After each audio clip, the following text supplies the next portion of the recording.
Jeff Giles, we find ourselves doing another episode of The Record Player. And normally we've been cutting these intros as we just have the guest with us. But this was one of those conversations that we just kind of started talking to Jesse Colin Young, and we were off and running where you know it.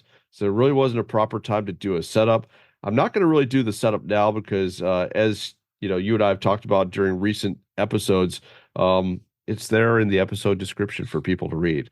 And then once we get into the actual conversation with Jesse, we do a pretty good job of, I think, setting up what we're talking to him about, which is, um, a lot of times we have people pick a record. In this case, I kind of picked the record because Jesse did a digital reissue for his album from 1982, The Perfect Stranger, which the interviews that I've seen him give about this reissue, it seems like a lot of people are in the same boat that I was, which is a lot of people did not hear this record at the time. So this is just one of those records that you and I text back and forth about records like this all of the time. And the common Yes. sentence is usually, how did we miss this record? So this is in that category. It's in the how did I miss this record category of records. And so I just reached out.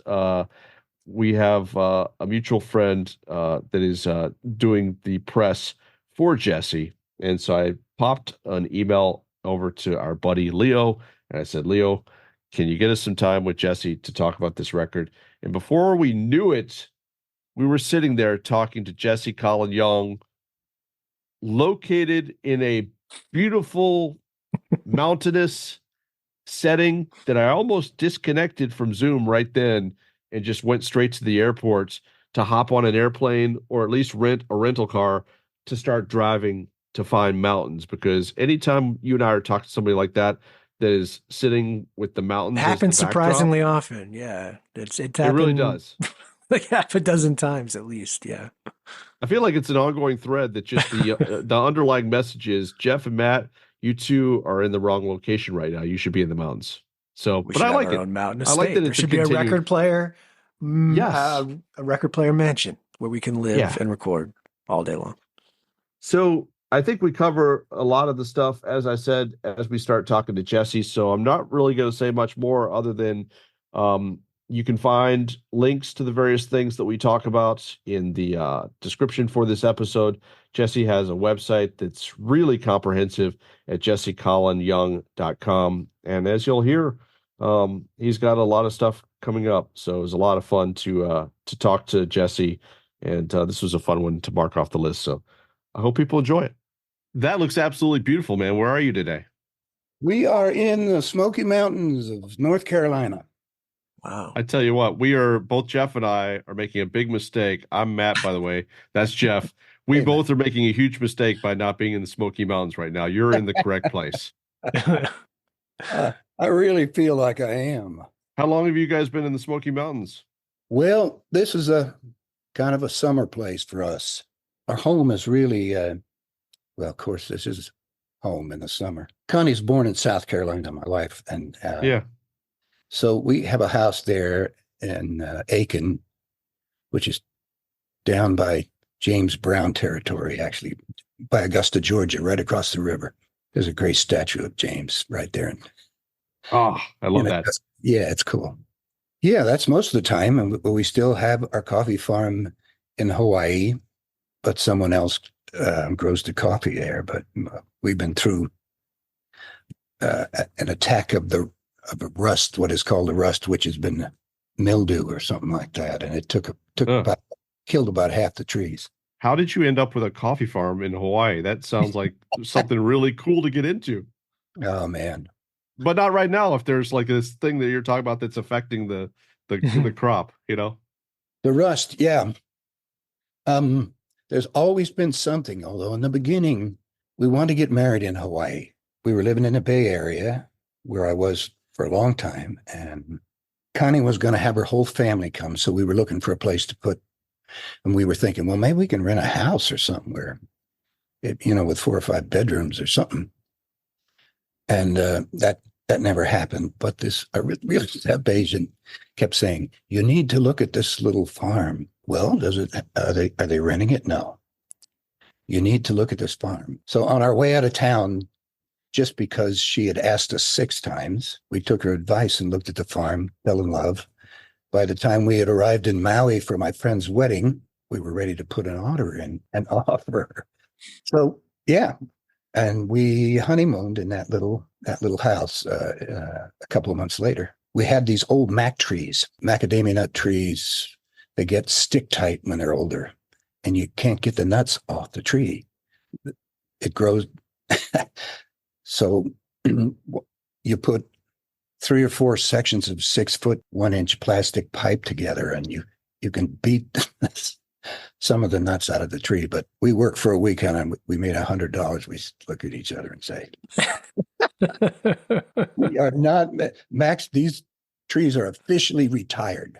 They're just for shade and all our neighbors were growing coffee, so we planted coffee, and that's cool. Back in '88, I think. Yeah, and so we've been replanting now with the rust killing off half the crop, and we're still going.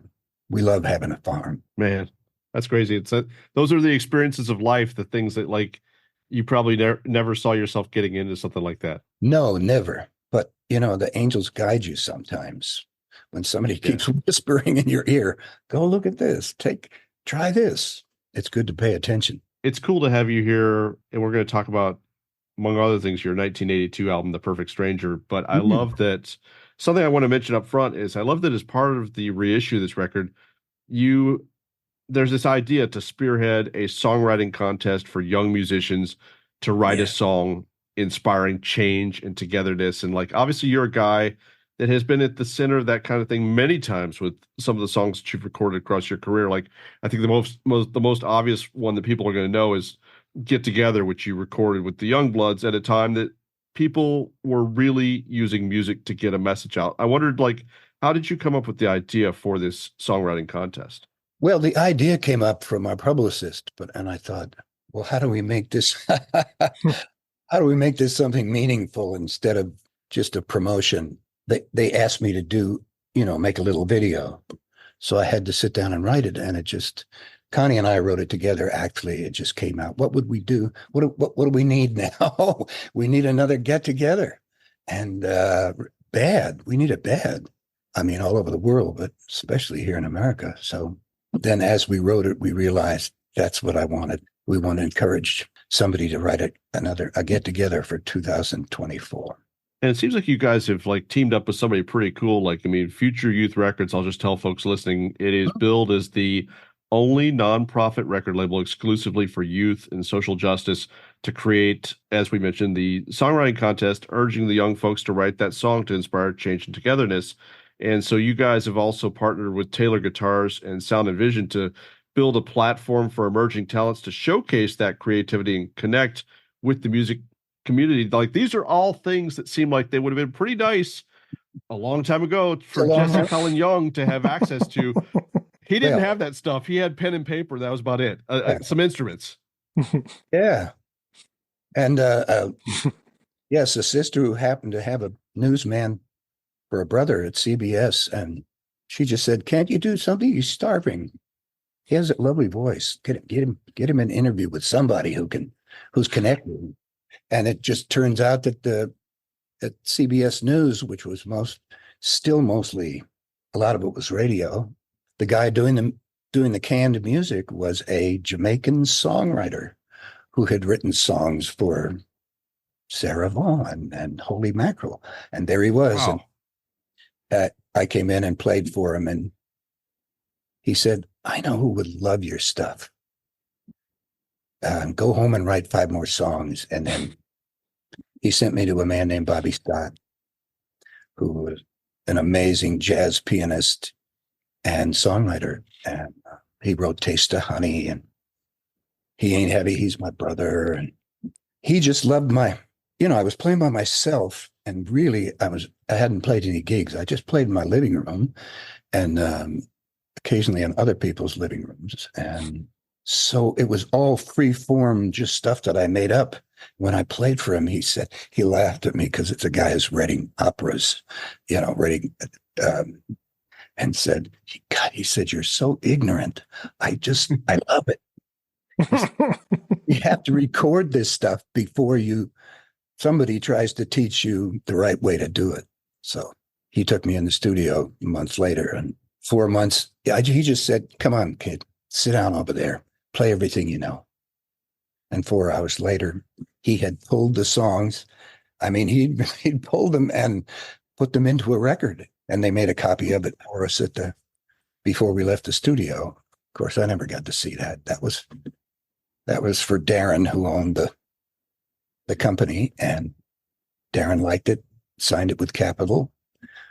So this was the time of the Beatles, and I had to wait about a year for it to come out. But I can see how that would be delayed by some group called the Beatles. These delays happen when the Beatles enter into the picture. Yeah, a little folk record. Yeah, but it was wonderful. And that's pretty wild. Like, I think what you were saying there was that, like, essentially, like, you know, you put down all these songs and like he puts together an album sequence, and before you know it, you have a record in front of you. yeah, when I'm done, by the time I'm done, Wow. he's doing it sometime during that, maybe when there's a song that's going on, because I don't think I repeated anything. This is nothing like recording that I've ever done. It was just live in the studio, just me. And actually, Jim McGuinn was there because he was playing with Darren. Darren had a folk part of his act where my mother said he was trying to be like me. He said, I saw him on TV. He's got a mustache like you, and he's wearing a jean jacket. What is this? He's copying your licks. We never got to the place where, you know, I think if we'd have run aground, it would have been wonderful, because Gwyn is a wonderful player. Yeah. I had not met him, or he hadn't formed the Birds yet, but it would have been exciting. But it was like Bobby knew I was ready. I had no idea I was ready. I'm just playing in people's living rooms. Yes, and they liked it, but mostly just on my own. So not really a professional musician, but he knew I was ready because he took me in the studio, and 4 hours later we had a record. What brings you back to The Perfect Stranger now? I'm thinking about that as you're talking about recording your first collection of songs all alone, live. This record is sort of the antithesis of that, right? Right. You have all kinds of killer session players on this thing. It sounds like $1 million. What drove you to reissue it now? It's a great record, and it never got heard. That's what I was wondering, if you felt like maybe there was some unfinished business there. Oh, yeah. I went over to Elektra with Joe Smith because he moved there from Warner Brothers. My contract was up at Warner's. I probably should have stayed. Joe was kind of an anchor point for me, but when The Perfect Stranger was finished, and I don't know whose idea it was, I think Siddons and Golden, who were managing me at that point. Jackson Brown got me into that. They were managing Jackson then, and I was just managing myself. And somebody thought it would be a good idea, or they got me with Michael James Jackson, who's a producer. And he said, why don't we make a record instead of going out and putting another band together, or using the band that you have with session players, and you write all the songs with other people. I said, geez, I've never done that. That's weird, man. But once again, somebody must have whispered in my ear, one angel or another, and you better go for it. Because it was a wonderful experience for me to co-write all that stuff, to work with Wendy Waldman especially. Yeah. And of course, Michael McDonald and Danny O'Keefe. I mean, all these guys who I admired, and gals. Wendy and I probably wrote half the tunes on the record, and we just clicked from the first. I didn't know her. You know, I just showed up at her house, and Michael arranged a meeting. And I'm assuming you knew of her, though, right? You knew who she was. oh, yeah, I knew who she was. Yeah. But we had never met, and that's unusual for me. I don't hang out too much with musicians. It's pretty interesting, like artists like yourself, when it's proposed, like, you know, why don't we make a record, but we're not going to use your band, and we're going to have a lot of, you know, have you write with a lot of folks. You know, people are either for that, or they're very against it. Yeah. But even if you're up for it, which clearly you were, like, I'm always curious about like the idea of going into a record like that where it's like you're going to Mhm. write with a bunch of different folks because at the core it feels like that process, if you're meeting all these people that you don't know, like Wendy and Michael McDonald and so on, like Mhm. it's a little bit like musical speed dating, you know? So Hmm. that's kind of an interesting thing to throw yourself into. Yeah, and that's exactly what it was. Except they'd been doing this, both of them writing with other people from the beginning. Yeah. So it was so second nature to them that since I was open to it and just realized it was just like playing catch, you just get an idea, you start kicking it back and forth. And when you have a couple people who are talented and musical, and Wendy played piano, of course. I remember Michael, when I was going to that writing date with Michael, his playing is so intricate. I thought I will never be able to keep up with on guitar. I just don't have the jazz chops. And so I took my old Youngblood bass with me, and that was that was easy. Yeah. I only had to play one note per chord. And I don't know whether I played that much. Michael was going at it. It was coming so fast. God, his playing is so. It's funny because if you hear him talk about his playing, and he makes it seem like he's a hack and that he doesn't really know what he's He doing. talks. But Yeah, yeah, yeah. I know. I saw an interview where he was talking about himself like that. And, yes, He's very self-deprecating. yeah. well, he's very humble and he's a genius. I don't know. It's beautifully done. I just wanted people to hear it, and then I thought about the Carly, and I know Carly, and I said, I want to remember that song we did together, and you did a duet with me. Yeah, I said we're going to re-release that. Yeah, what's it like to sing with her? Because man, that is a voice to find yourself in the studio with. She sang by herself in New York. We were there, Michael and I, Michael Jackson, but our plane was late. And by the time we got there, Carly was halfway through the song. I figure she's the kind of gal that would fight for it. I bet she fought for that relationship that she had with the marriage she had with James Taylor. You know, Hmm. sometimes you can't win against drugs and alcohol. But she just, a couple other gals tried out and it just didn't work. But Carly was perfect because she's that kind of gal. We met when I opened her shows. I was just starting out, and she was in the Simon Sisters, and they were a folk act. And I opened shows for them at the Second Fret in Philadelphia, and we got to know each other, and still Just do. looking at some of the names on the sessions, like just the It's a guitar lot of players fun. alone. I mean, Yeah. these are some of our heroes. I mean, Robin Ford plays a couple of solos on Yeah, stuff we were just talking about. Mark Goldenberg. I mean, Dean Parks, Lukather, Buzz Featon. But also seeing folks like Bill Payne and Fred Tackett from Little Feat. Like, take us back to like what it was like, kind of watching some of those guys work. we did it mostly at Santa Barbara Sound.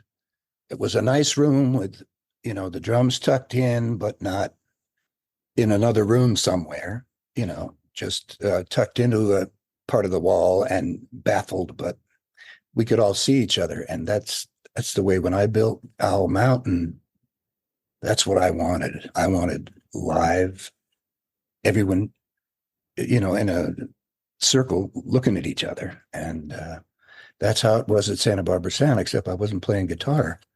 So I had a good vocal mic that I figured out. They weren't really making a lot of handheld, superb recording level microphones in those days, but I put one together from a couple of AKG different, and I just sang, and I'd never done that. It was always built around kind of my playing, and so it was very different. But because I wasn't playing, I got to listen to them playing. So every take was heaven. I got earphones on. I'm out in the middle of the floor and I'm singing for them, and we did keep one or two of the vocals, but most of them were redone later. But yeah, I was singing for them so that they could hear what. We were not cutting a track really, although we were really making a record. And That's why it was important for me to sing live, I think. How involved were you in picking the players on the album? Not very. I didn't know any of these guys, Okay, I was Wow. curious about that. That's cool.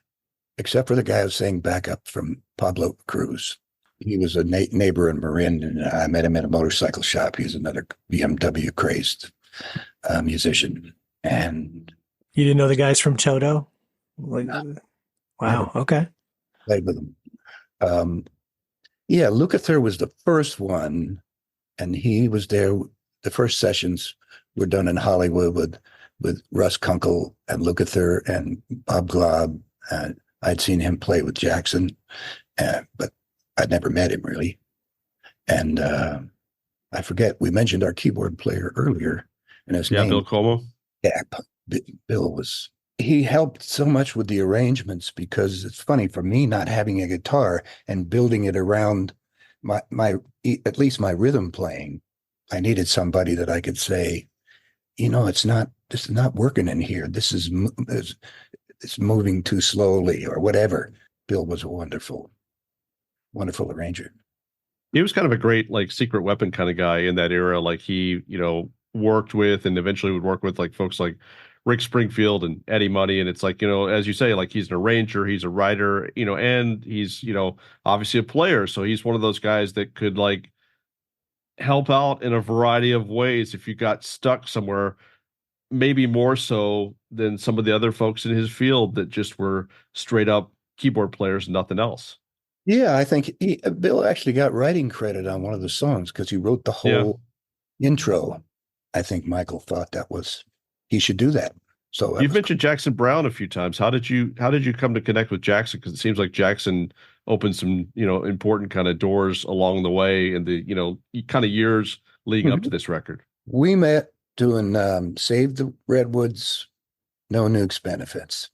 I had two young children, and I'm watching public television one night, and on come these guys, the guys who probably formed the Union of Concerned Scientists, and they come on and start talking about the half-life of plutonium, which to become inert takes 250,000 years.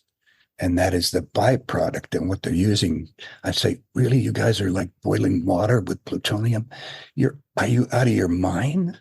Don't you have children? Or don't you hope to have children or somebody? So I called up Tom Campbell. He was a promoter he was the only promoter I knew who could, except Bill Graham, who could make money out of a show. You do this thing and everybody put out all this effort and then for a great cause, and then there'd be no money left. But Tom Campbell could do it. And he had moved to New Mexico. And I said, Tom, we got to do something. So he came back to LA and we started doing, I guess, God, I forget his name. We did our first No Nuke show in San Luis Obispo and with David Bromberg. And then I met Jackson. And so Tom was doing other things. We did Wood shows and we did a couple of those together. And he loved my music. I loved his. And I guess that's how I ended up with his managers, that he said, this could be a good idea for you. Try it. It seems like there So were some musical parallels too, in that you guys were both known for doing folkier stuff, and you were changing your sound as tastes changed in the early 80s. Yeah, he's a wonderful writer and a fine singer, and it was wonderful to work with him. We were when No Nukes came, he was right there at the front of it. I was up in San Francisco. They started to really push things out to a bigger audience. And I remember the call. We were somewhere in New York. I thought we were at the Garden. The shows hadn't started yet. And I remember him calling. Tom said, you got to talk to Springsteen on a pay telephone. And Jackson convincing Bruce Springsteen to play part of No Nukes. But that couldn't have been like right before it. But there he was on the payphone, and it happened. And of course, Bruce did a whole night. It was wonderful. Were you surprised at what those No Nukes shows turned into? Because like you were in on this pretty early on. It's like, and it just winds up with a monster lineup. I mean, you mentioned Bruce, obviously Jackson's there, Doobie Brothers, Bonnie Raitt, like just on and on and on. And it's like those shows, even still today, are legendary. Yeah. Well, that was the power that I was one of the founders. And that was us all finding out how strong all these little local grassroots no nukes place that like I don't build that thing here. It's a terrible idea. And there turns Yeah. out there was 50 or 100 of them, or maybe 200. And when we, as they all started to come together, tremendous power of the people. After that show, after that week at Madison Square Garden, we played down by the two towers where the two towers were, Battery Park. Yeah. Yeah. And a quarter of a million people came to that largest no nukes demonstration in the world. And no one built a new nuke for 30 years after that. Between the thing at 3 Mile Island, an actual nuclear accident, and there were a couple other things that I never heard of. God, one of the songwriters, he wrote a song called "We Almost Lost Detroit," and he's a keyboard player, kind of jazzy, and he played with us. Yeah, we had him. So I had never heard about the Detroit accident, but you know, there's people power there. Wow, 30 years, nobody. And the first one they built was like 20 miles from me in South Carolina. Jeez. Gil Scott Heron, by the way. Talking about irony, Gil Scott Heron, yes. If we go back to the Perfect Stranger, one thing that was kind of interesting to me was that, like, this doesn't necessarily seem unusual in terms of your work, but like, that record came out in 1982. The first record you had done with Elektra was the American Dreams record. So there's a gap there. And you talk about, like, I just was thinking about, like, the session guys that you're in the room, you don't, know any of these guys. The entire experience really is kind of, uh, it's all a new venture. Like, it's a lot of things that you hadn't done before, which is really exciting. But one thing that's interesting to me about this record is that it Mhm. sounds very much, The Perfect Stranger sounds very much like the time that it was made, but at the same point, it's not drowning in the technology of the moment. Like, the mix, like, gives everything a lot of times gives everything a lot of room to, kind of breathe. Like, there's space, there's air. But a guy like yourself, who had been making records for the length of time that you had, like, it always seems to me, and I've talked to folks like, say, Justin Hayward and John Lodge from the Moody Blues, folks like that. It seems like it must have been interesting to figure out, like, what's the space where I fit in, as you get into the 80s. Like, so I'm curious, like, how much you were hearing what was going on musically and how much you felt prior to, running into Michael James Jackson, like, that there's a place where I can fit in. Like, what do you kind of recall feeling at the time that you're leading up to making this record? Like, what was kind of going on in those intervening years if we look between 78 and 82? As you mentioned, like, there's obviously the no nukes thing. So that was one thing that was taking up some time. But just I was curious, the really short version of all this is I'm kind of curious where your head was at, in the time that, we're approaching that when you made this record. Yeah, American Dreams. Well, that was a turning point in my career, and not not a positive one. I had put out a political record, and nobody wanted to hear it. I had predicted nuclear accidents, and nobody wanted to hear that stuff. And so that tour was canceled halfway through, and then that was Mm. it. That was the end of the band because we kind of lived from hand to mouth. We'd make a record. In those days, if you sold a couple 100,000 or a quarter million, you could make that much money. And $200,000 goes for a while with a band, and then it's gone. So that's pretty much the way I knew I was in a hot streak. I only had a house and studio because of Beautiful was on the backside of Get Together, the single. So I got a $25,000 check and I built a house with that. And then Three Dog Night recorded Sunlight, and I got another $25,000 check, and I built a recording studio. I mean, I didn't get any more of those checks. That was, but I put them to good use, and there I was. So I made all those records there in the woods, That's what I wanted to do. And I wanted to learn how to record. And I didn't really want to be an engineer, but I had to learn. I was out there. There were no engineers, in the city. But so to get back to your point, I just let it happen. I wasn't trying to go for a sound. I mean, obviously, Michael, by picking the people that he did, by picking Como, but I mean, we used three different drummers. We ended up using Art Wood was a marvelous ballad player. So, and of course, Michael Pacaro, I loved his bass playing. So he plays on it. Carlo Vega too. My God. Yeah. And some of the, I think Carlos took some of the punchier, stronger stuff. That there were a couple of political things on the back of Perfect Stranger too. There's a song called "Between the Cross and the Gun." I mean, the religious right was just surfacing, and I saw it, didn't dig it, and said, "Really?" I mean, I've always been I'm kind of for a peace guy. I'm kind of a gun nut, so guns are not. I've had a lot of fun shooting guns, but not at people, obviously. It's a good practice not to shoot at people. Good principle in general. Well, I've also, for a time, been a born-again Christian. So I'm thinking, yeah, how long do we run back and forth between the cross and the gun? Come on, you guys, you're kidding me, right? But nobody got to hear that either. That's a shame, because Joe, right when the record was released, he left for Capitol. Oh, yeah. He was my champion, so nobody was calling up the promo guy saying, "Get this on the radio." Yeah, like he would do for normally. So the impression that you get from all this at that time is that there's no room for your message. There's no room for your politics on the radio anymore. Yeah.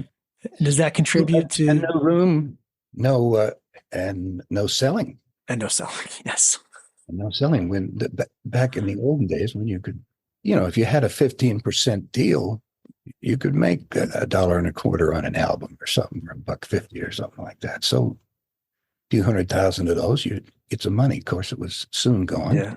If you were building studios and paying your guys properly, and giving your band members hospitalization and stuff like that for their families, which I did early on. Maybe not a lot of people doing that, but that was important to me because we were family. Yeah. Does this all contribute to laying low for 5 years after this record comes out? No, that's getting into Lyme disease territory. I think I've had it since the 60s. When we moved in 67 to Point Reyes, I fell in love with the woods. And from that ridgetop where I built a house all the way to the ocean was once pasture land, woods, but no houses. And when I wasn't on the road, I was out in the woods. They had a bush there, a mountain laurel bush, and all the locals called it the tick bush.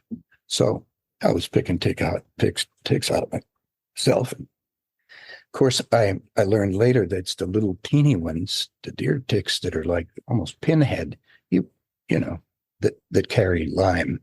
But it was coming on, and eventually it came on slowly and did everything to me that Lyme does to people. Makes you crazy, makes you panic, anxiety, joint pain, all this diseases. And from talking to people, very different in everyone, how their body reacts to it and which symptoms they have.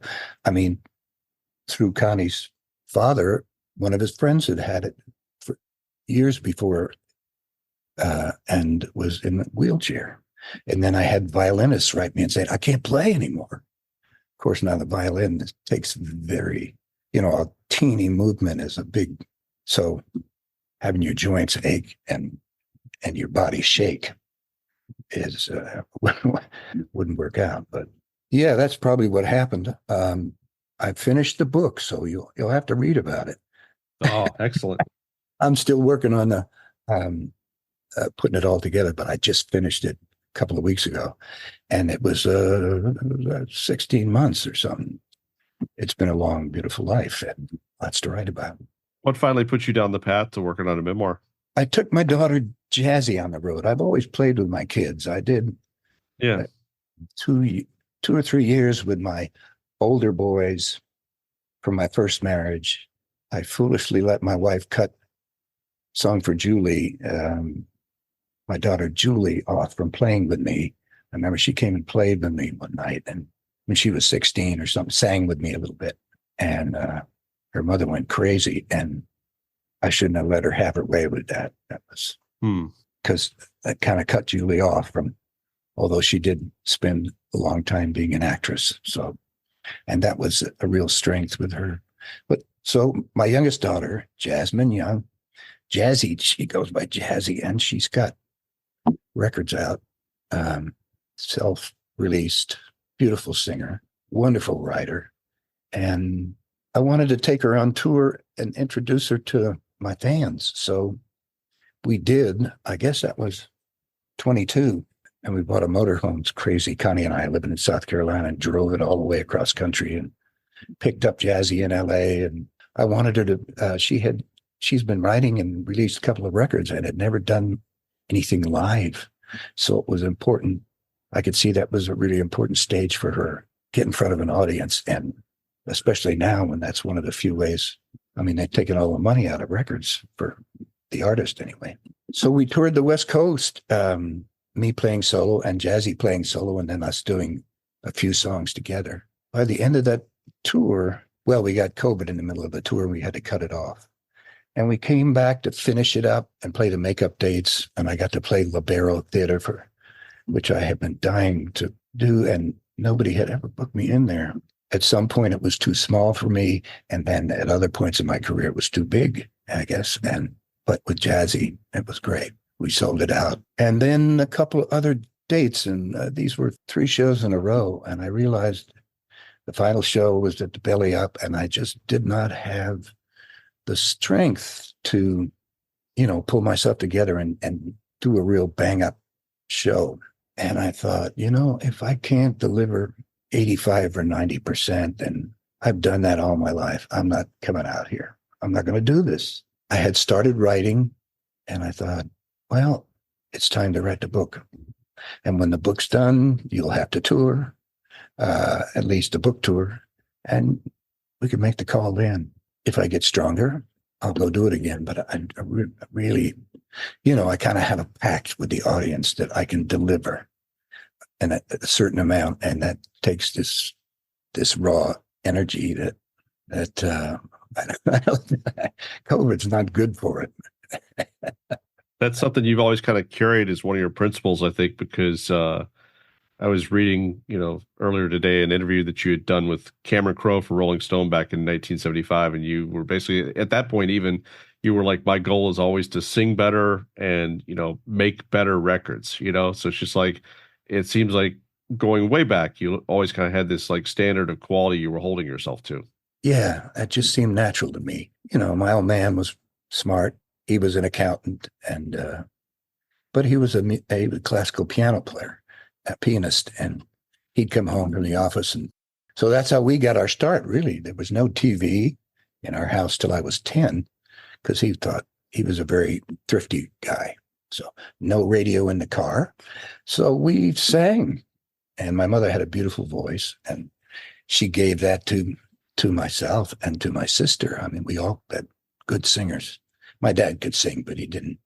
But yeah, and that voice, I had hoped that one of my children would have it, and Jasmine has it. So she's just finished her first full-length record. It probably won't be out for 2 or 3 months, but if you guys want to listen to her, if you put Jazzy Young, Gazzie, yeah, she's got a couple EPs out there. Beautiful. Gosh, a beautiful writer. She was writing songs like this when she was 12, and I'm thinking, like, you haven't even had a boy. Have you had a boyfriend? I know. One of my sons came to me, Dad, is there somebody that I should be beating up? Where does she get this stuff? But she's always had it since she was a kid. Oh, so that's how the book came to be. Me looking at myself saying, I'm not strong enough to do this. I can certainly do that. And we'll see what happens. I think I'm stronger now than I was then, but COVID takes a while to get, it weakens different people in different ways, and it has a tendency to go after you. And having Lyme disease for 15 or 20 years was not very good for me and weakened me in certain ways that COVID then went after, I think, we got it on the road from our family, I think. We had a show in San Francisco and family and friends. And then a week later, we thought we were better and could drive back to South Carolina. And we got it again. We had it by the time we got home. So that was two kind of back-to-back runs with it. And although no hospitalization or anything like that, but still pretty tough. And I keep running across people who are, had a hard time with it. Had it kind of knocked some of the stuffing out of it. Jeff was reminding me that obviously Daryl Hall had his own kind of struggles with Lyme disease, back in the 90s, I believe. It made us wonder, like, did you find allies like somebody like a Daryl Hall that you could kind of like talk to that were going through the same thing to kind of get their insights on how they were continuing to pursue a career in the way that you do, since you're all kind of going after the same thing. So it seems like there would be some common ground there with somebody as you're going through all this. That's what you would hope anyway. We have the same doctor. Oh, wow. And he is in the like Daryl lived in the Hudson Valley. Yeah. That is the heartland of Lyme disease. And my Lyme doc is in there. And just through Connie's family, my wife, somebody in her family worked for ILADS, the International Lyme Doctors Association or something. And so when I found that out, and Connie brought home these pamphlets from a family, one of her cousins died, and she went to the memorial, and she brought these pamphlets home that said, what psychiatrists should know about tick-borne disease. And I read this thing, and geez, the 40% of a lot of mental institutions, the patients test positive for Lyme. And then I started reading the symptoms. It's kind of terrifying. Yeah, and I said, hey, this is my autobiography. I have Lyme disease, and I knew it. And I called her up and I said, how do you find a Lyme doctor? And they knew. Richard was one of them. Richard Harwitz, who is, and then he told me he wrote a song called About the Tick. And Daryl recorded him, took him in the studio. I mean, we're both tremendously grateful to Doc, because Doc is brilliant, and saved us both from a lot of grief. Yeah, took him in the studio, and he actually has a little record of him playing his tick song. That's great. Yeah, so I never met Daryl, but I heard he did a long interview, and I started doing interviews about Lyme disease when people would ask, just because there was so much bad information out there, and so much lack of information and lack of doctors who were Lyme literate, that this is something that it's a very complex and wicked disease, and it pretends to be all kinds of things, other things than what it is.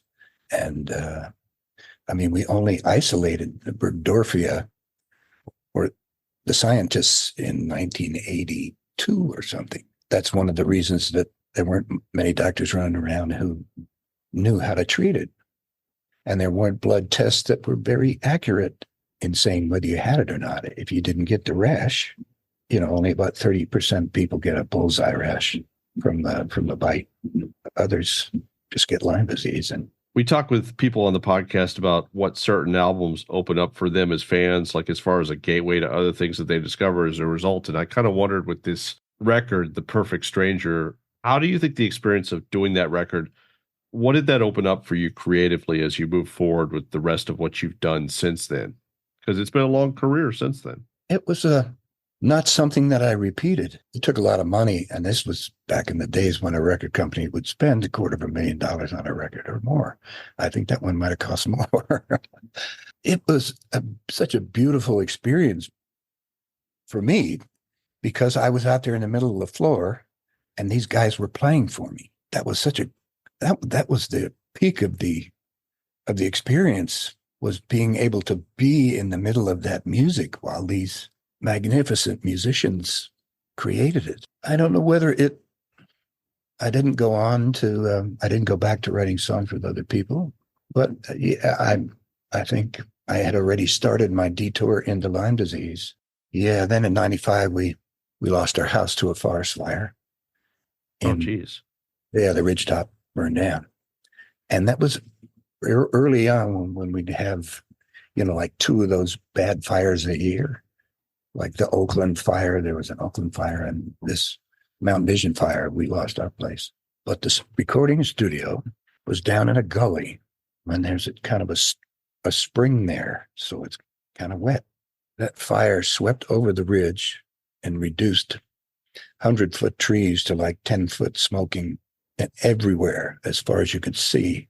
But you looked over the edge of the gully, and there was the recording studio with like 6 scorched boards, absolutely untouched.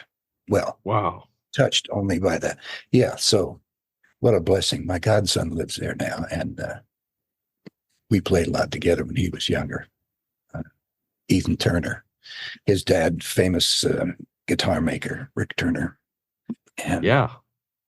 So it's still in the family, and Jazzy actually did some of her vocals for the first record. Her first record were done at Owl Mountain with her brother engineering. I had hoped that it would go on. That was the reason to hold on to it in the family.